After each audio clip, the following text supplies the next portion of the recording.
more than willing to champion for and to initiate more of, and to just share with my peers, colleagues, and just everyone who's working in the tech industry, in the cybersecurity industry, or who's learning on more about.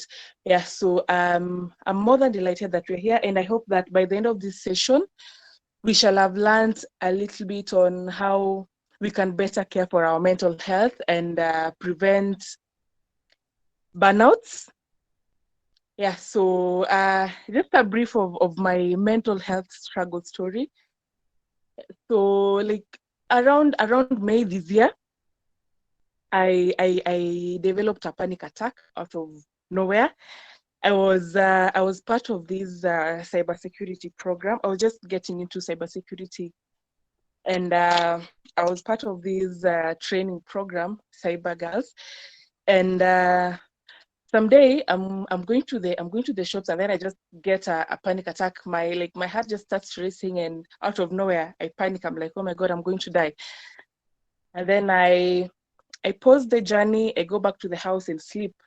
But now I've developed fear of going outside. So the program is continuing, and other than this program, I have school. I study at JQuat. I'm taking BBAT, and other than that, I also subscribe to other other training programs, because I was like, I'm that iron lady. I can handle it all. I can have it all. So I was handling all these things, and my body was like, no, this is it. So that goes that way, and then 2 weeks later, was it a week? 5 days later, I'm supposed to go to school to handle some stuff, but then I get another panic attack getting out of bed. I think I had overslept or something. So I'm forced to go to the hospital because my brain is sort of changing, and it's like the hangover people get from alcohol, though I don't drink, but I believe it was a hangover. So I went to the hospital, told the doctors what I'd gone through, and then they were like, okay, we'll just give you some amitriptyline. It's a sleep med, and it's an antidepressant. Yeah, so I'm given that, and I'm told to take it for 5 days, and then I'll be okay. So I take amitriptyline. First day after taking amitriptyline, more panic attacks, more fear. So I can't even get out of the house. Remember, I'm still in this very rigorous program that I can't pause because I really put my skin in that game, and I really wanted to finish that program. And I'm basically not a quitter.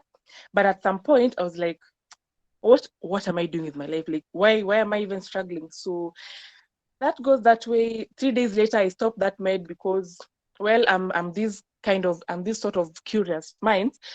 So I googled about this med that was making me have more panic attacks. So the more I googled, the more panics I got, because Dr. Google told me that this med was going to change my brain. Sort of, it was going to cause it was going to cause depression and all that. So yeah, that is that. And then I get more panic attacks. I see the doctors more, and then I develop dizziness.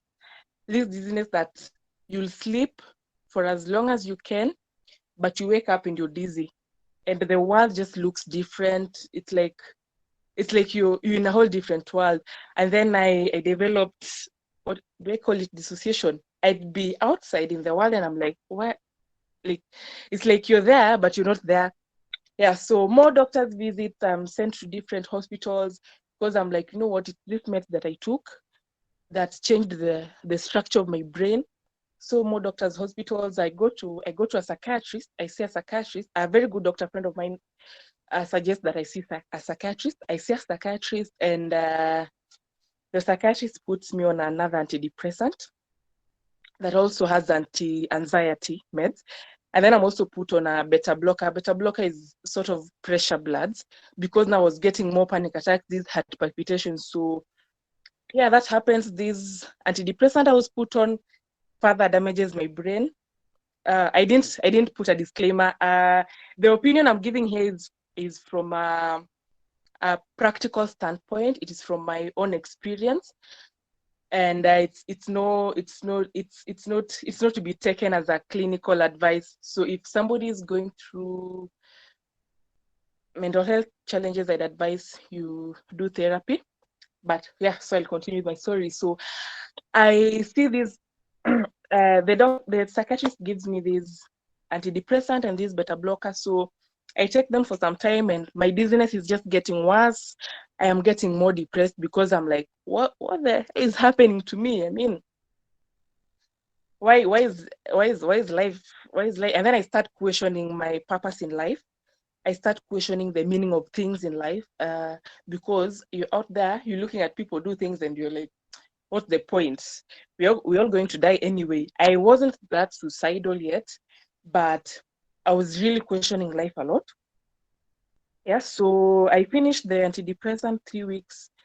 Yeah, over this period, I'm still going on with that course. I'm still also doing other things. I'm going on with school and I'm doing other things, but my view of the world is totally flawed. It's totally different. I was in a totally different world. So after those 3 weeks, I go back to the doctor, but I didn't find my psychiatrist. So I just saw a general doctor who put me on these beta blockers. But then she prescribed a very high dose, being the fact that I didn't have high blood pressure. It was just my pulse rate was just high because of the palpitations and the fear, and then the severe burnout. Yeah, I'll tell you guys exactly what caused the burnout. But yeah, so I take this med, and then after taking this med, I get thoroughly sleepy and I get insomnia. So I am thoroughly exhausted, thoroughly sleepy. I can't do anything, but then I have insomnia, so I can't sleep. 3 days go by with no shut eye. So my father, because I was all through the course of all this, I was sharing with my father and my mother. So my father orders that I just leave everything because we were approaching exams at JQuat. And we also, like, at the course I was taking, we were approaching a time when we were going to, choose our career path. So I drop everything and go home. So the night I arrived home, I didn't sleep either. That was now the fourth night with no sleep, but I'm thoroughly exhausted. I can't eat.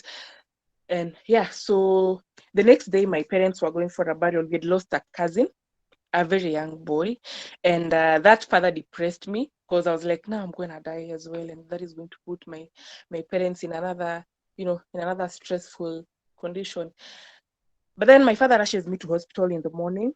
He actually arrived that morning from work in the village. So he rushes me to hospital. While we are heading to hospital, I get to a point where I feel like, you know what, I'm dying. Like, I was literally dying, guys. So I ask him for water, but he's like, there's no water. So we get to hospital, I drink water. I drank like more than 10 glasses of water. And then all the doctors I was seeing, the first doctor I saw, I think, was a clinician. And he was like, he wanted to put me on anti-malarial drugs. My mother tested me for malaria, and it turned positive because when your body is highly stressed, when your body is under chronic stress, the malaria will be a true positive. So the doctor wants to admit me, wants to put me on anti-malarial drugs. I'm explaining my problem. They want to put me on other beta blockers, but I've already explained to them that there's a beta blocker I took that got me to this point. Yeah, but then another doctor came and then assessed my situation, talked to my dad, told him to go get some antidepressant, and then I was put on some sorry about that, I was put on some anti-anxiety meds. Yeah, but then being the fact that I took lots of water and then those meds, at least for the first time I slept, and when I woke up I felt a bit better. But then one day later, the anxiety came back, more panic attacks, I couldn't sleep. And then I think there's a med I was given that that would make me sleep. But then when I wake up with more panic attacks. So at this point, I was so convinced I'm dying, and I was so ready to write my will and bid the world goodbye. That I wasn't ready because I was like, you know what? I am such a woman of great potential, and the world has not yet seen the better of me. So I shouldn't really just exit the scene at this point. I really need to fight harder. Yeah, so I stay in hospital for a few days, go home, come back again, get admitted for some time. And then, yeah, I leave home after some time. I hadn't recovered well, but I came back after elections. I came back to Nairobi. No, this was in August. After election, I came back to Nairobi, and And I decided I was going to stop taking these antidepressants, and I was going to figure what the hell was wrong with me, and I was going to just put my life back on course with the help of God, of course. Yeah, so I started changing a few things. For antidepressants, when you on antidepressants, you need to take them for at least 6 months before you can leave. And when you're leaving, you need to do it gradually with the help of a doctor, because they have very severe side effects. But since I felt like the antidepressants were like sort of worsening the damage that was already caused in my brain, I decided to leave them without the doctor's intervention. I won't advise anyone to do that, but I was so ready to, go through the withdrawal and just figure all these things out. So I got an essential oil, bought omega-3, and what else? Yeah, and I just started praying a lot and listening to and watching YouTube videos of things that will help me overcome my fear, because now I developed a fear of death, a very severe fear of death that could prevent me from sleeping. That's the depression. And yeah, by the time I was leaving home, the palpitations had reduced sort of. I think I had rested a little bit, but I still had a lot of things to do, though I had toned down. But I just started creating a routine for myself. I started going to bed early, waking up early, eating healthily, and doing all the right things, or what I believe was right, or what I believe that I needed to do in order to get myself out of those meds. So I got myself out of those meds despite the doctor advising me against that. And yeah, struggled with the withdrawal for like, I think, was it a few days or a few weeks? I think it was like a week. And then I sort of just started getting myself out there. I had severe social anxiety as well. I couldn't leave the house even to go to the shop. Yeah, so I just started getting out, because by nature I'm an extrovert. So I just convinced myself that, if I die out there, they'll just pick me and go bury me. I mean, what's the worst that could happen? I die, and everybody's going to die anyway, so there's no point of me fearing that. So yeah, I did that, got myself out, and figured a few things out, got back to school, and finished the program that I had started, because I'm the kind of girl that finishes what she starts. And I also sort of beat depression. Yeah, so I'd say on my own, because I was to see a therapist, but I didn't see a therapist. I hope I can see a therapist maybe sometime later, but I didn't, because those people are damn expensive. But at least I figured things out, and I managed to get out of that pit hole that depression had thrown me into. I stopped pitying myself, and I sort of got my goals back on track. And yeah, I'm here. So that is my story, and I'd love to share with us on burnout. I believe I've already shared that, but yeah, just what is a burnout? I believe we're asking ourselves that, and I think most adults have at some point in life suffered from a burnout. Only that I think most of us are wise enough not to let it lead to depression, as I did. But a burnout is simply a culmination of a long period of stress. Those work pressures from you get from other parts of your life, and you sort of accumulate these stressors to a point that your body can't deal with it anymore. And then you get to a point where you're physically, emotionally, and mentally exhausted, and you're left with nothing. It's like you're left it's not even an empty glass anymore. You're left with a broken glass, and it takes quite a lot. It takes quite an effort to gather all these pieces of this glass and put it back, or at least stitch it. Yeah. So, and mental health is simply being in a state of being where you can, where you're mentally stable. You can go through the stresses of life without without falling, let me say, without falling off the cliff. So uh the mental disorders that exist, the ones I know of, are depression, which I suffered from clinical. I suffered from severe clinical depression. There's anxiety, which I was also a victim of. I was a victim of severe social anxiety. And then there's OCD, obsessive compulsive disorder. There's PTSD. And then there are also other mental health disorders.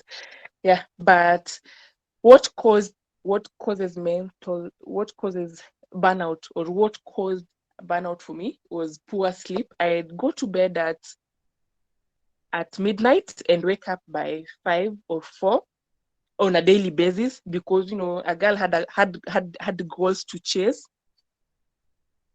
and had dreams to chase, and had goals to achieve. So I had a very, very poor sleep hygiene.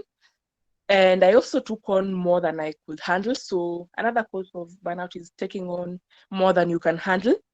I sort of I was sort of the kind of lady who jumps on every opportunity, because again these opportunities, I'd apply to some of these opportunities and they don't say no. I'm like, they've accepted me, which means I'm good enough. So I'll just go on with it. Or even at work, you're the kind of person who the boss the boss is like, there's something new, Alex or Faisal, would you love to take? You're like, yes, because you want to prove yourself, you want to prove that you're worthy, you want to prove that, maybe you're looking forward to a raise, or a promotion. You want to take on every opportunity or anything that is going to make you prove yourself to the boss.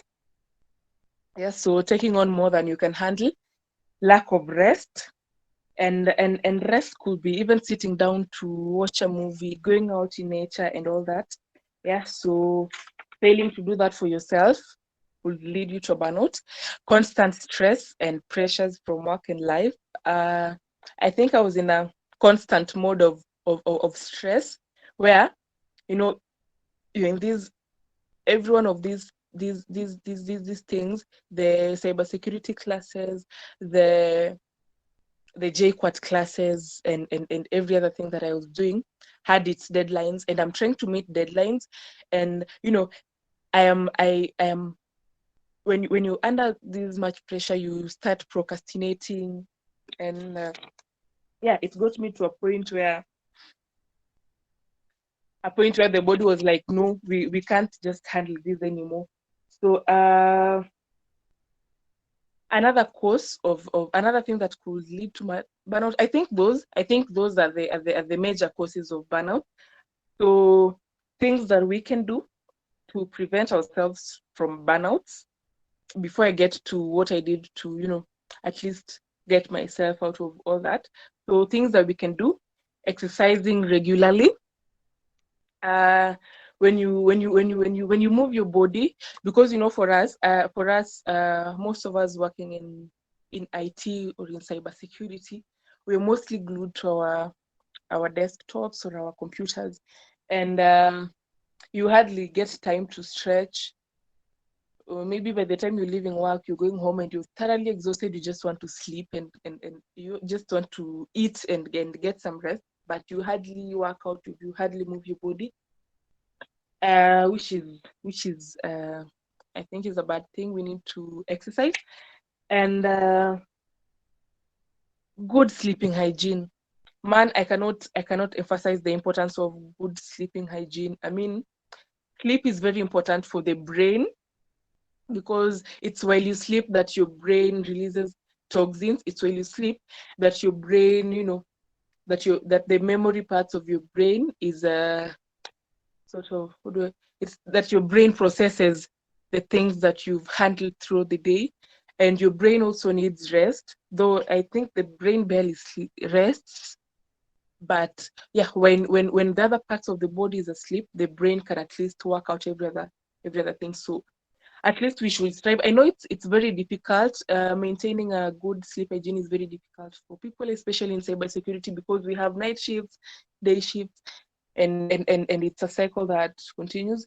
But uh, I don't know what we can do about it. But getting at least 7 hours of sleep per night is very important, and it's very critical in our human anatomy and in our brain health and mental health in general. And it's while you sleep that your body is releasing, the stresses and all that. Yeah, normally in the past, when I was so much stressed, I'd just switch off my phone, switch off everything, and go to sleep, and I'd wake up at least feeling rested and feeling like I'm in a better position to make an informed decision. So I can't stress sleep enough. If you're to take anything from this conversation today, take the importance of sleep and getting enough shut eye. Yeah. So another thing you can do to prevent burnout is eating healthily, or healthy eating habits. Yeah. So most of the fast foods we consume are quite quite not so good for our gut health, and the gut health really contributes a huge bunch to our brain health, or our neural, is it our neurology, or our neural organs. Let me call it the neural organs. Yeah, our gut health really contributes so much to the health of our brain and other neurons. And when you consume some of these things, such as chips, these fats and all that, you're hurting your gut health. You might not feel the effect or impact immediately, but your body is surely hurting, and it translates to your brain health as well. So we should consider taking balanced diets. I know it's cliche, but it's really important that we take balanced diets. Something else that we can do to prevent burnout is asking for help and not taking on more than you can handle. Yeah, so when you feel like you can't have it anymore, your body has reached, your brain has reached the optimum, or how do we call it in chemistry? I've forgotten the chemistry term. But when you feel like you've reached your optimum level, or where your brain can't just process things anymore, just pause and ask for help. It's okay to tell your bosses no. Your bosses know when they're giving you more than you can handle. And yeah, that brings me to the part where we speak about the things we can do. Oh, we're still on preventing. Yeah, brings me to speaking about boundaries. Yeah, we really need to, before getting into some of these job positions or getting into the offices, we need to set our boundaries. You need to know what are your limits. You need to know if your job description is to do certain things. Of course, in areas that are dynamic, in careers that are dynamic as cybersecurity, there's always going to be a new technology and something new that you can learn and contribute to in your organization. But you need to, as much as possible, stick to okay, I won't say stick to your job description, but yeah, when necessary, stick to your job description. Don't take on too much than you can handle. Set boundaries. Be the kind of person who can tell your bosses no. The kind of person who can tell your friends, you know what, I've had enough. I can't do any more of this. Yeah. You need to also have hobbies and you need to have hobbies that don't involve you using your computers. You need to get out to nature more. You need to have fun. I know people in cybersecurity normally say their kind of fun is participating in CTFs, but we really need to have we really need to have to spend more time outside of these gadgets, because again, the light that is it reflected from the screens also contribute to brain damage. Yeah. So there's that.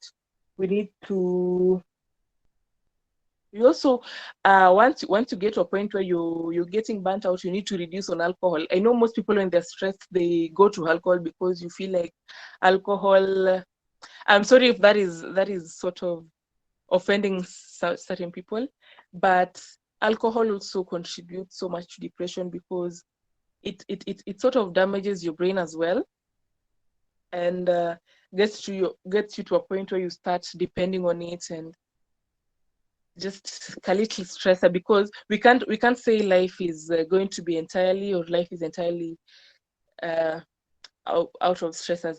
They're always going to be stressors. I mean, it's the whole point of living, dealing with challenges. So there's also that. So yeah, and since we are human beings and we are natural beings, we need to interact more with nature.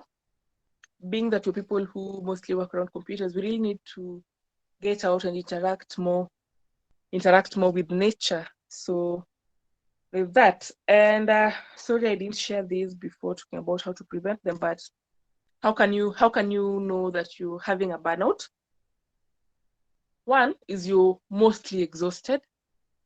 You get to a point where you're at work, but you're only thinking of what time will this job end so that I can go home and sleep. When you get to that point, you're heading towards a burnout, or you're already having a burnout. uh, you start withdrawing, you start isolating yourself, you start spending more time on your own, you start canceling on plans with your friends because you're like, me, I'm tired. You know, you start getting irritable. Just a small thing gets you so irritated. You start getting headaches, and this is so common. You start having headaches that come out of nowhere. You try to work them out by taking painkillers, but then after taking several painkillers, you realize that the headaches don't go away. Yeah, so there's that. Another sign is you start neglecting your personal care and needs, and you start feeling this inner emptiness, and you start sort of questioning yourself, questioning your purpose, questioning your dreams and all that. And then comes in the imposter syndrome. You start asking yourself whether you're good enough or not. Yeah, so that is as much as I have as far as this topic is concerned. So I'll open the floor to questions, and I'll try to answer as much as possible, both personal, uh, that are dependent on my experience with depression, and and practical questions. So the floor is open. Praise, you can take over.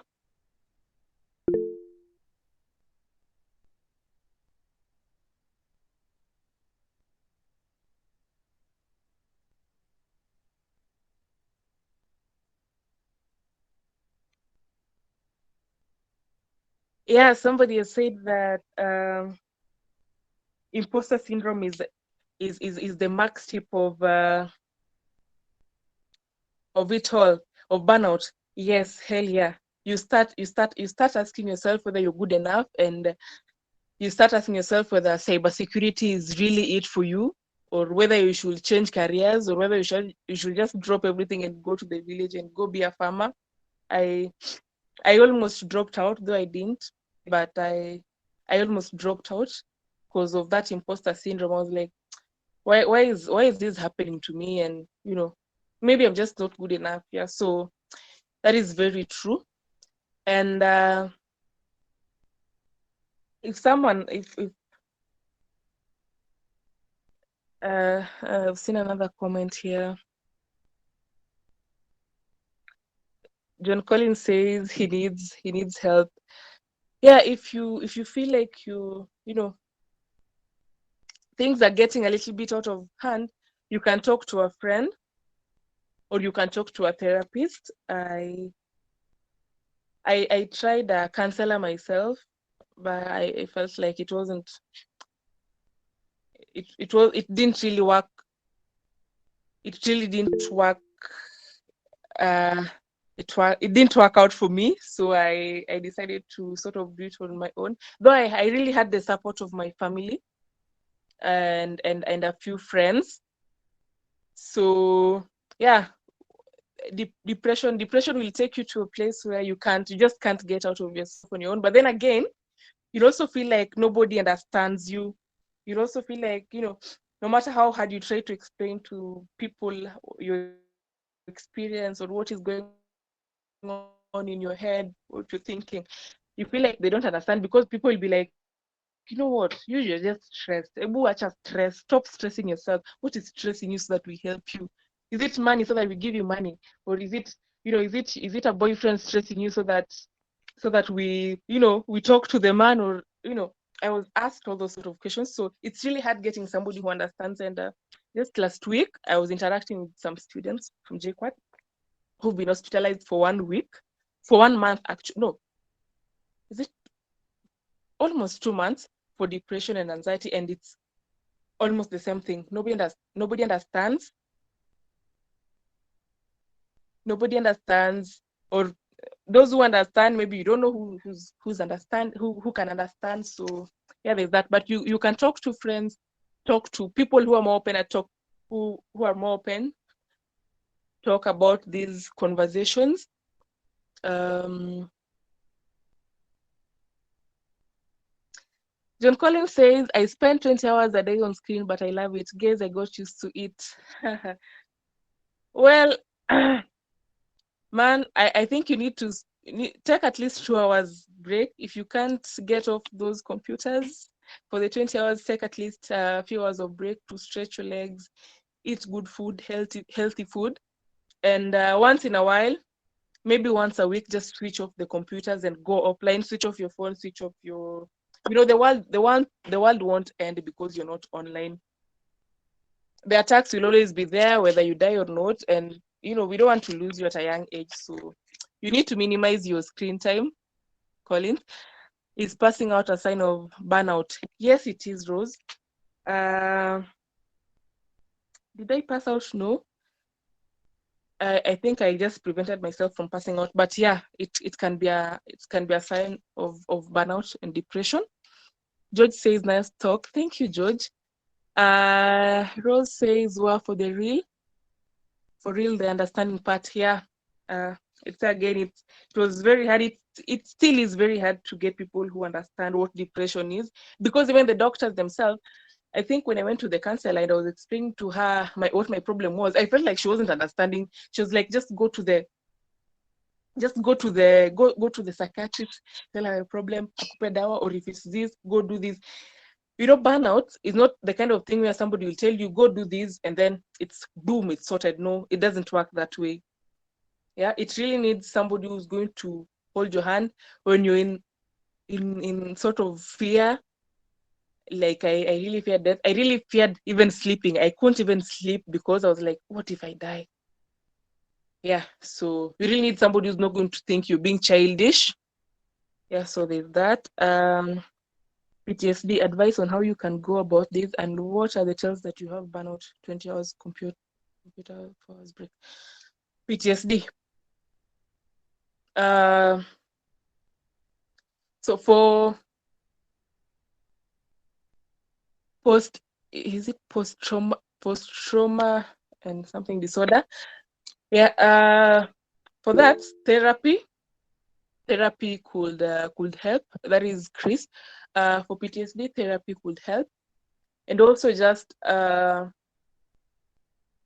for most of these mental illnesses, you really need to have more hard conversations within yourself. You need to tell your brain, you need to sort of rewire your brain, because mostly what occurs is your brain rewires in a way that it sees threats in things that are not threats.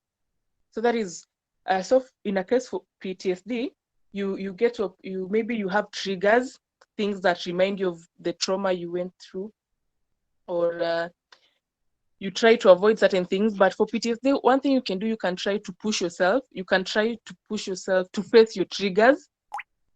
Well, mine was not PTSD, but sort of relatable.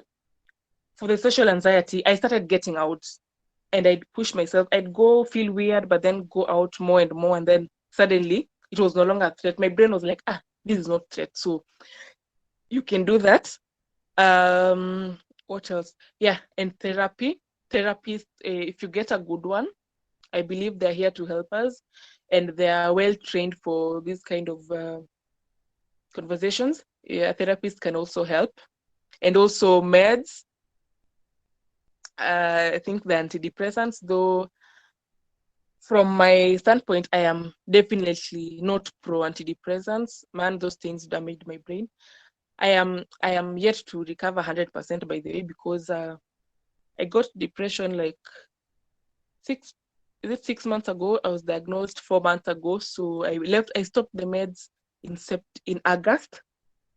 So it might take a while for the meds to completely leave my system, because that is how it works. But there are antidepressants, the people who, well, the thing with antidepressants is mostly when you start taking them, you might have to take them for the rest of your life. But again, I'm not a medic, so this is just from my point of view. Yeah, so where was I? What are the tells that you have a burnout? Yeah, the telltales of burnout is, one, the exhaustion. Two, the falling asleep, where you just seated and you fall asleep out of nowhere. I used to think people who are capable of falling asleep just anyhow have superpowers, but it's actually a disorder. Headaches can also be a sign of headaches can also be a sign of burnout. And the headache can also be contributed to by spending 24 hours on the computer. For those people like John Collins and Chris, who spend 24 hours on the computer, maybe you can give yourself a break after every 2 hours. Get out of the office or out of the house, go catch fresh breath, stretch your body. You can incorporate maybe breathing exercises. Yeah, that also, I should have mentioned that with the PTSD, having breathing exercises, just relaxing your body and then getting back to the computer. I think that can help with that.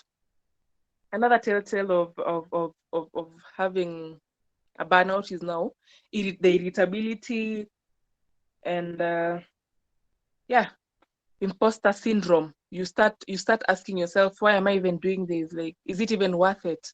Am I even good enough? You start asking yourself such questions. So how can you differentiate between burnout and laziness? Well, we must not misconstrue resting for laziness. I think for Christians like myself, after creating the universe, after creating, after creation, on the seventh day, God rested. And if God, who has all those superpowers, rested, whomst am I, a mere human being, flesh and blood, not to rest? Yeah. So I personally, I incorporate rest in my daily schedule. It's a very important, and not just the rest where I am sleeping alone. Of course, that is very vital, and I'll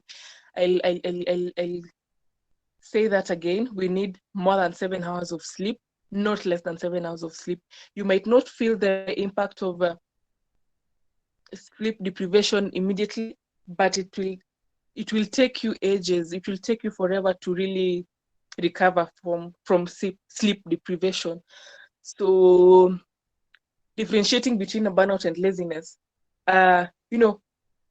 Laziness is simply being able to do something, but you sort of procrastinate, you sort of push it away for later, or or you just don't feel like doing it because you don't feel like doing it because you're just lazy. But having a burnout, you're exhausted, man, you're tired.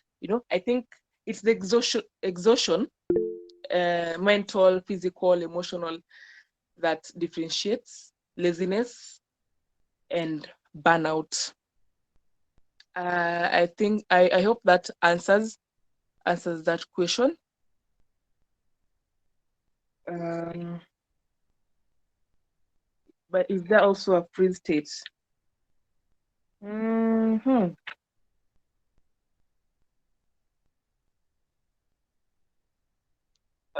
Freeze state, is there also a freeze state? A state where you feel like you're frozen, like you don't know what to do with yourself anymore.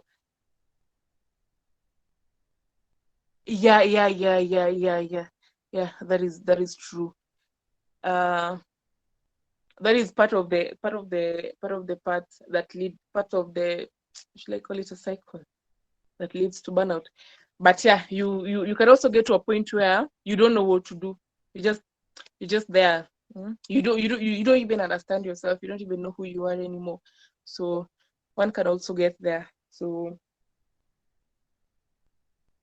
yeah. Any more questions before I hand over to Phrase?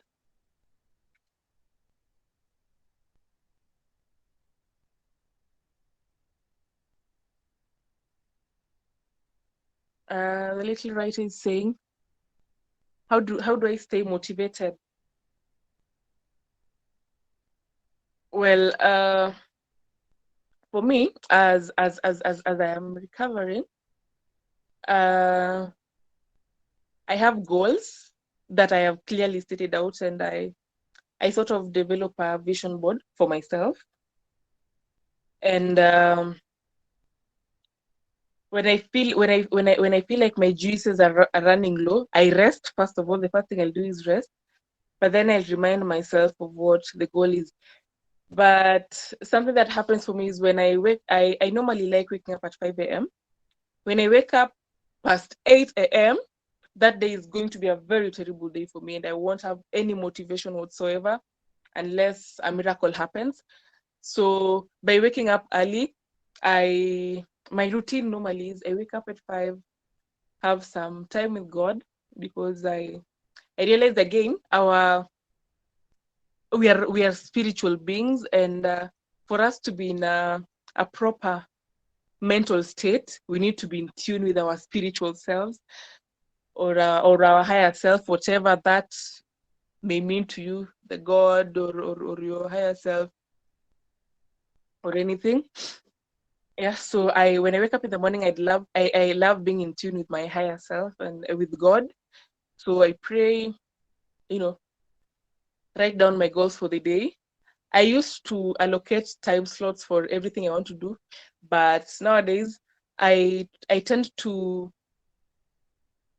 allocate the hardest tasks for my more productive hours, which are during morning hours. And then now the things that like I don't even have to do them today, I put them for later hours when I'm not that in it. Because again, our energy levels are not always 100% every other time. So for me, my energy levels are highest during morning hours. So, but when I start a good day with God, that day I'll be surely motivated, and then I listen to some good music and all that.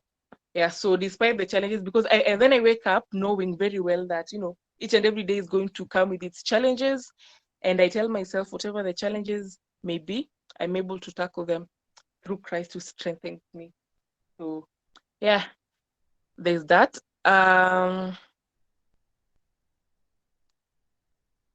Do you think that medical practitioners I hope I've answered the staying motivated part. Yeah, I pray. By the way, I pray a lot. Um, I pray a lot. Yeah, that has really contributed to my healing. Connecting with God. Um, and also I read a lot of these self improvement books. So they also motivate you. You know, the likes of How to Win in Life. Those books, you know them. Yeah, so I read a lot of those books. When I feel like my energy levels are low, I could either grab a book or a movie or go out in nature, the fresh air, and you know. But when the motivation is not there, I also rest. Man, it's not cast on stones. We are here. We are on earth for the experience, not to not to kill ourselves in the name of motivation. Do you think that medical practitioners intentionally misdiagnose? I Okay, I don't think it's intentional. I think they're also human, and maybe they haven't. They also haven't. What they have, the knowledge they have is from the books and maybe from the experience of other patients they've handled. But each and every mental health case is different because we have different personalities, and people mostly, if you have a personality like mine, I'm the sort of go-getter, the kind of person who doesn't back off, the kind of person who is extremely curious. I will Google and search and research everything. You, if you have that kind of personality where you question things a lot, I ask a lot of questions. You not it's not a must you're going to go through depression, but you're most likely to go through depression because you get to a point in life where you realize you can't have all the answers, and not everything is out there for us to know. So yeah, there's that. So the medical practitioners, I don't think it's intentional, but I think they sometimes they give a diagnosis for someone that is not what is this term, that is not tailored to their own challenge or their own mental health challenge. So I think that is where the problem is with the medical practitioners, because I believe there are certain drugs I was given that were totally unnecessary, but then I can't tell because, well, I was in a bad state and I needed help. And in as much as I got rid of the medicine and got myself out, I don't know about other people, because I've met people who've said, the antidepressants have worked for them. So yeah, I think every case is different, and medical practitioners can only do the best they can as humans and leave the rest to God. Yeah, consistency over motivation, definitely yes. We need persistence, and consistency will, it will take you places, because motivation is always going. You're always not going to be motivated every other time. But if you're consistent in a way that even if you lack the motivation, you're going to do something that you routinely meant to do, you'll get there. So na kuna hii heartbreak. Some of us here are hurting. T for tap. Heartbreaks. Some son of the soil showed me Tara character development some many years ago. I healed though. I didn't mourn for long. But for heartbreaks. Okay, it's been a while since I was heartbroken, so this is sort of but anyway, I think heartbreaks arise from us expecting more from mere human beings than they can offer, and maybe expecting them to fit into this bracket of a perfect person to us, and or maybe being lied to, being cheated on.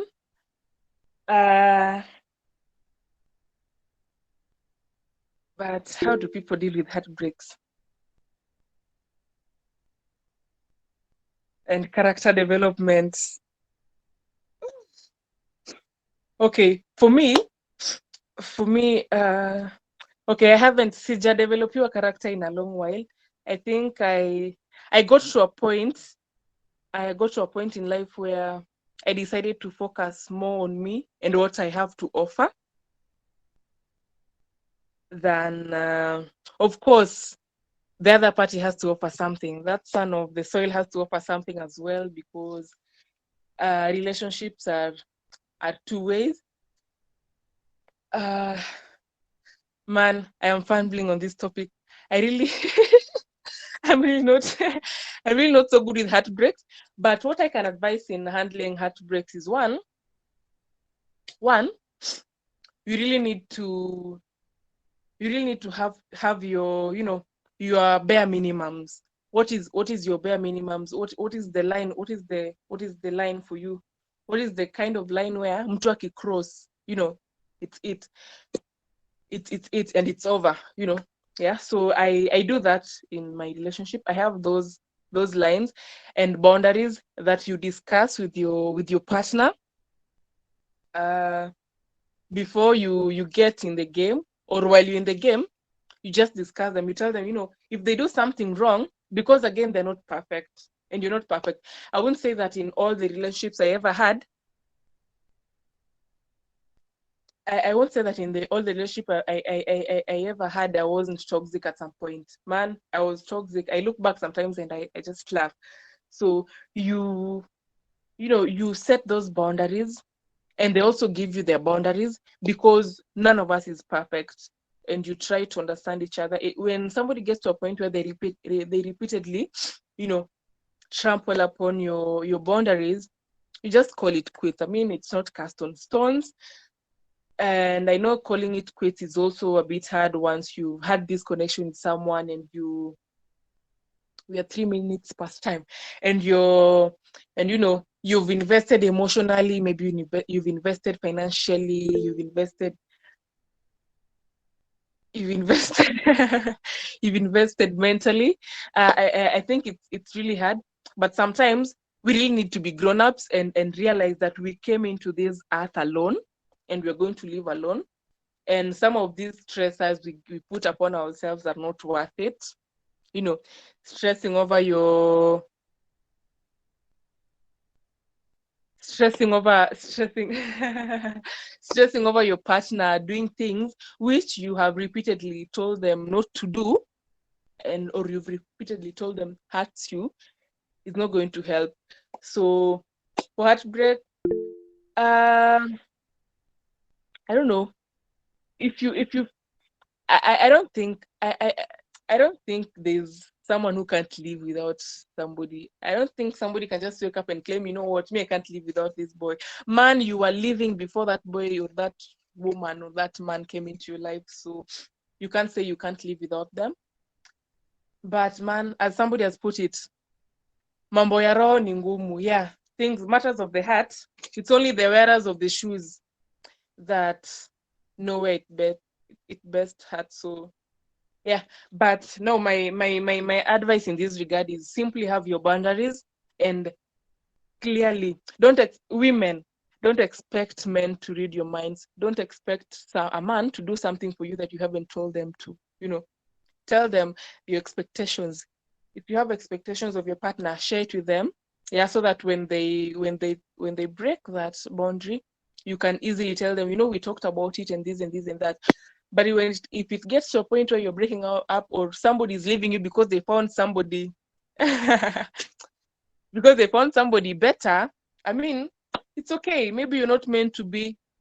Yeah. So yeah, I think that's it. But where on matters heartbreak, maybe ni heartbreakiwe kidogo, and then I'll share more. But yeah, I am not really so good at that. Yeah, I think that's it. Praise.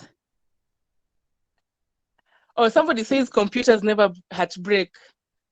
They don't, but they won't give you the kind of satisfaction that that the human touch will. I mean, will the computer hug you when you feel low? You know, will the computer tell you, baby, it's okay when life is beating you down? They won't. So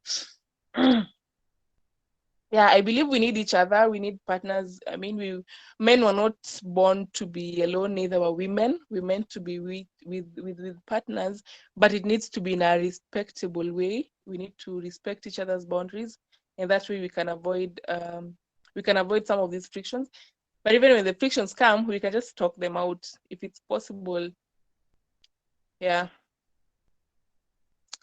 Any other question before I hand over to Phrase? Chris is saying, let's do that social experiment. I don't know what you mean by that, but yeah, I love trying out new things. So okay, maybe you'll tell me what you mean by that, or you can expound more on that. Rose says tembea tuna Yesu. Yeah, when somebody is disrespectful to you, to your person, atembee na Yesu. And when you feel like you also can't meet somebody's expectations, you should also just tembea na Yesu. I mean, there's no point in, we are adults. There's no point in wasting each other's time. Any other question? Any other statement? Any other comments?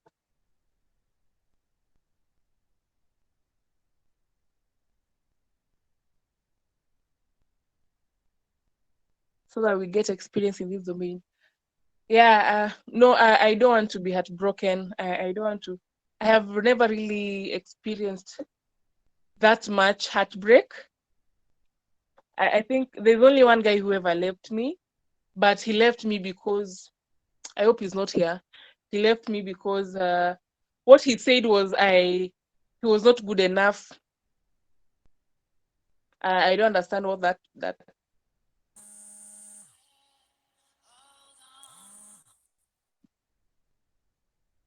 Uh, I'm asking you a question, Odhiambo. Yeah, so the guy left me because I think at the time I was dating him, I was doing a lot,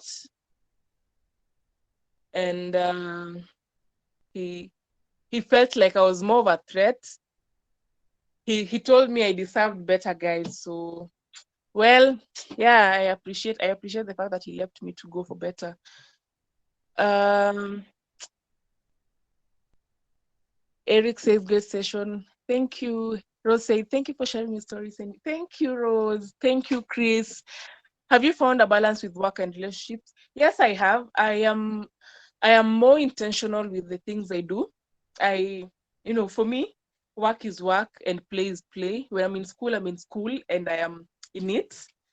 When I am working and I'm in it. When I'm out to play, I am playing and I play hard. I love playing chess. So if you love chess, we can play sometime. You can inbox me. I also love going out in nature. I love going to parks and all that. And I just love playing. I love dancing. I don't love loud music, but I love dancing my heart out. And I think I have the craziest laugh ever. Yeah. What else? So my balance is, yeah, I simply apportion time for everything. I say there's time for everything. There's a time to work and a time to play. And I'm very intentional with that. When it's time to sleep, I sleep, and I put my phone on silent because nobody's going to die if I don't pick up that phone, so I rest. He was protecting me, and you're not good enough. Yeah, no, yes, he said he was not good enough for me. Kevin says, thank you for sharing. You're welcome. Chris, great session. Nice-ish. I don't know how to play chess Monopoly. Yes, I love Monopoly. I'd love to play sometime. Rose, we can ongea pale inbox. Yeah. I believe that is it. Wapi. Huh. Okay. Let me leave my WhatsApp number here. I believe you guys are good people. Hakuna mtu atani inbox for the wrong reasons. Yeah, and I'm also open to talking more, conversing. I'm also open to having more conversations on mental health and beating depression. I kicked depression's ass and anxiety, and I'm out here happy. Whatever happiness means for you, me, I believe I'm happy and I'm stable. And yeah, so there's my WhatsApp number.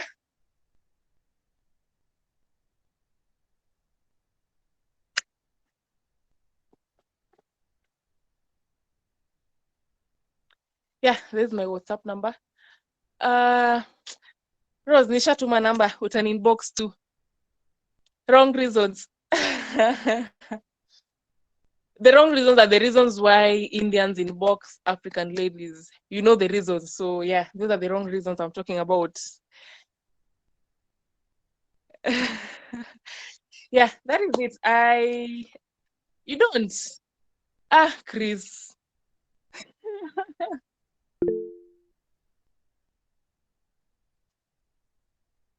Yeah, Rosa's expounded on that. So uh is phrased in the room, really.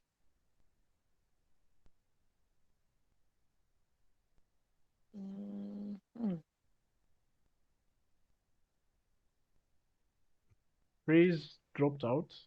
Um, he Ah, told me okay. his yeah, he told me his net is crap. So Ah, yeah, so I'm the one who's supposed to end the session, I guess. So I guess okay, okay.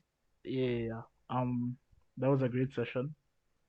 I learned quite a bit. I learned that I'm crazy, but I'd say the only reason I spent that much time on the screen is because there's a dude who's really good in security, and he told me spend insane you know to become that good you need to spend insane um amounts of screen time. So maybe that's why yeah. Anyway, um I'll take notes on what you said, what I should do, not do, stuff like that, and I hope everyone else learns quite a bit. um so yeah, uh thank you guys for joining. uh, have a lovely weekend, and I'll see you all next time. Thank you. Bye bye. Bye.